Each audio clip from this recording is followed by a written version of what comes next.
السلام عليكم، ازيكم يا احلى متابعين؟ عاملين ايه؟ يا رب تكونوا بصحه وخير. يوم جديد وفيديو جديد. هلت علينا بقى رواح الشتاء، فقلت اعمل معاكم شويه مخبوزات لزوم الدفا. هنعمل النهارده قرص طريه او قشطه الافران او نواعم الافران. من نص كيلو دقيق هتملي بيتك خير، وطريقتها سهله جدا جدا، وكمان بدون تخمير وبدون حليب وبدون كمان زبده. هتعمليها في دقايق، مش هتاخد منك وقت خالص وما فيهاش اي صعوبه، وهتطلع معاكي طريه وهشه وخفيفه وناعمه كمان، ومقاديرها مظبوطه. ونقول مقاديرنا بالجرام وبالكوبايه. وهنعمل مع بعض نص كيلو من الدقيق، وانا هسيب لك كمان مقادير الكيلو في صندوق الوصف عشان لو حابه تضاعفي الكميه. جميله جدا. ولو حابه كمان تعملي كميه كبيره هقول لك ازاي تحتفظي بيها ايام واسابيع وشهور كمان. يلا بينا نسمي الله ونصلي على الرسول ونشوف هنعمل ايه. معايا كوبايه ميه دافيه لان احنا في جو الشتاء، حوالي 220 جرام، وهننزل بباكت خميره حوالي 10 جرام. تمام. هننزل كمان باربع معالق من السكر حوالي 80 جرام، ونقلب الكلام ده كله مع بعضه لحد ما نلاقي كده فقاعات فوق الوش، كده بنعرف ان الخميره معانا نشطه وشغاله. لو ونضيف عليها بقيه المكونات. لو انت مش متاكده من الخميره سيبيها 10 دقايق لحد ما تتاكدي من نشاط الخميره، لان نجاح اي نوع من المعجنات او المخبوزات بتتوقف على جوده الخميره. تمام كده. قلبنا كده السكر مع الخميره مع الميه.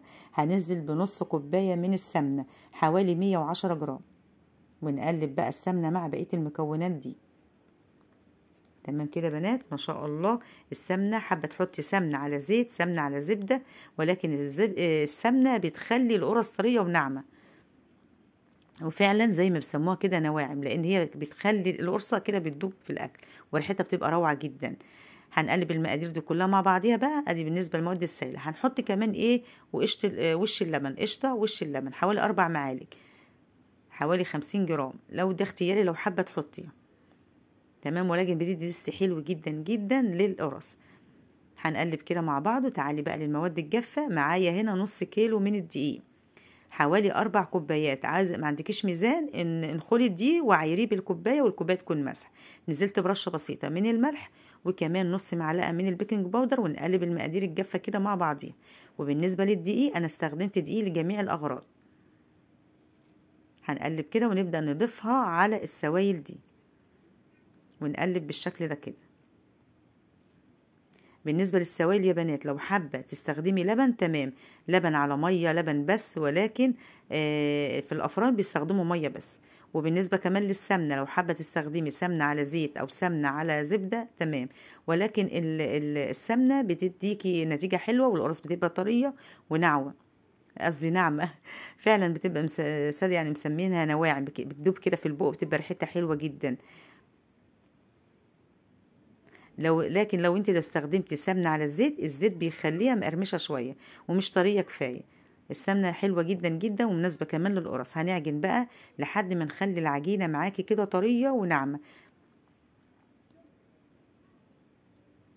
تمام. المقادير سهله وبسيطه، وان شاء الله هنكتب لك المقادير في صندوق الوصف بالجرام وبالكوبايه. احنا قلنا بالنسبه للسوائل اللي حابه تمزجي الميه مع الحليب او الميه كلها او ميه كلها، مفيش مشكله، كله على حسب ذوقك. وكميه الميه اللي استخدمتها كانت مظبوطه جدا جدا. وخلي العجينه طريه شويه، عشان لما تيجي بعد التسويه بتطلع طريه، بتبقى طريه زي الملبن. تمام. شايفه احنا هنعجنها كمان دقيقتين كده اهي. لو وصلت معايا لحد المقطع دلوقتي ما تنسيش بقى لايك وشير وكومنت حلو منك. ولو اول مره بتشوفوا قناتي يا ريت تشتركوا وتفعلي كمان زر الجرس عشان لما انزل اي فيديو جديد يجيلك اشعار بيه ان شاء الله. تمام كده. انا خلصت العجنه اهي. هنسيب بقى العجينه مش تختمر، لا انا هسيبها ترتاح، مش هخمرها دلوقتي. هسيبها ترتاح حوالي 5 دقايق، وبعد مرور 5 دقايق هنبدا بقى نشكلها. ما شاء الله. بعد مرور 5 دقايق بقى اهي ارتاحت شويه. هنبدا بقى نشكلها يعني ايه، كور قد الليمونه كده بالظبط. لو عندك ميزان ممكن تستخدمي الميزان عشان تطلع القرص كلها موحدة وتبقى قد بعضها، وكمان في التسوية تبقى شكلها واحد. انا هنا عندي الميزان استخدمته، بقيت كل كورة قد الليمونة الكبيرة كده، يعني حوالي بالظبط 30 جرام. نبدأ بقى كده ايه، نكورها حلو كده ونحطها. هنحطها في قلب الصينية. انا عندي صينية ما دهنتش اي شيء، هنبدأ نحطها في قلب الصينية. جميلة جدا وسهلة، لا فردتيها ولا شلتيها من مكانها ولا اي حاجة. بنبدأ نحطها زي ما هي كده في قلب الصينية. هنخلص كل الكمية بالشكل ده. انا عملت معاكم يا بنات نص كيلو من الدقيق، لو حابة تضعف الكمية تمام، بجد اللي هيجربها هيضعف الكمية. وان شاء الله هنكتب لك في صندوق الوصف مقدار نص كيلو ومقدار كمان الكيلو عشان لو حابة تضعفيها. هنحطها في قلب الصينية من غير ما اعمل اي حاجة، ومن غير كمان ما تديني اي مادة دهنية. المادة الدهنية اللي في نص كيلو الدقيق اللي هي نص كوباية السمنة كفاية، تبقى جميلة جدا وناعمة فعلا، حلوة قوي قوي، تنفع للفطار تنفع للعشاء. هنخلص كل الكمية بالشكل ده، تطلع جميلة أطعم وأحلى وأوفر من الأفران والله مليون مرة. هتجربيها وهتدعيلي، والمقادير إن شاء الله هتعتمديها وهنكتبها لك في صندوق الوصف بالجرام وبالكوباية. هنخلص كل الكمية بالشكل ده ونحطها في قلب الصينية كده، جميلة جدا، لا فردنا ولا شلنا من مكانها ولا أي حاجة. هنخلصها كله بالشكل ده.